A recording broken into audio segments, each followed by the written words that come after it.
আইনগত বৈধতা না থাকলেও আপনি যদিও জেলে যেতে হয়, আমি প্রধানমন্ত্রীর সাবেক প্রধানমন্ত্রী আপনি সাক্ষাৎকার নেবেন, সেটাই জার্নালিজমের কোন ইথিক্সের গ্রাউন্ড থেকে আপনি সেটা নেবেন? আর আমার আরেকটা কোশ্চেন, একটাই বলি, তো আপনি এর আগে দুটা প্রশ্ন করছেন, এখন একটাই বলি। প্রথম কথা হচ্ছে, আমি আপনাদের বলি, আমি গতকাল বলছি যে যদি মানে জার্নালিজমের এথিক্সের জায়গায় জার্নালিজম সবসময় যে জিনিসটাকে সবচেয়ে মাথায় রাখে সেটা হচ্ছে পাবলিক ইন্টারেস্ট। এখন পাবলিক ইন্টারেস্ট কি জানিয়া জনগণের আগ্রহ আছে।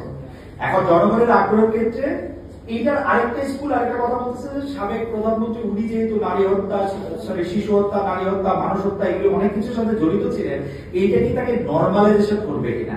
আমি আপনাদের বলি 5 লক্ষ ইন্টারভিউ শেখ হাসিনার বিয়াকে নর্মালাইজ করতে হবে না। আপনার এটা মনে হয় না উনি ইন্ডিয়ায় আছে, ইন্ডিয়ার মধ্যে থেকে যে 1400 মিডিয়া আছে যারা ওর হয়ে প্রচারটা করে, ওইখান থেকে দেয় না কেন একটা ইন্টারভিউ? ওর ইন্টারভিউ দেওয়ার বুক আছে? ওর ইন্টারভিউ দেওয়া মানে ওকে নর্মালাইজ করা, এই বুঝতে পারছে না। এটা এথিক্সে কোন আটকাবে? পৃথিবীর কোন সাংবাদিক, আমি গ্যারান্টি দিলাম, পৃথিবীর কোন সাংবাদিক এখন শেখ হাসিনার ইন্টারভিউ নিতে চাবেন? আপনারা বলেন তো, একজনের নাম বলেন।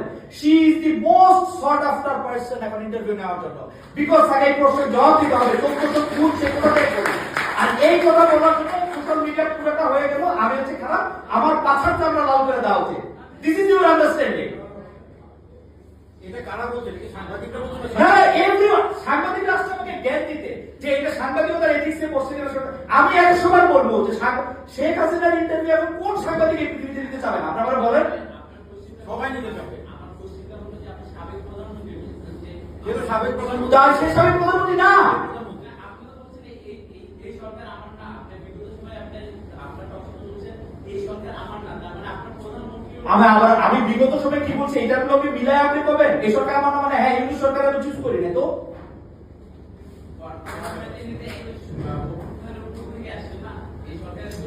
আরে বাবা, প্রধানমন্ত্রী অভ্যুত্থানের মধ্যে আমি এই সরকার না কইছি, কারণ হচ্ছে ও গণতন্ত্রের মাধ্যমে আসে না, আমার ভোটের মাধ্যমে আসে না। দ্যাটস ওয়াই এই সরকার আমার না। তাই বলে কি আমি সরকারের স্বীকার করি না? আপনার আর্গুমেন্ট আমি বুঝতেছি না, মাইক দিয়ে কর।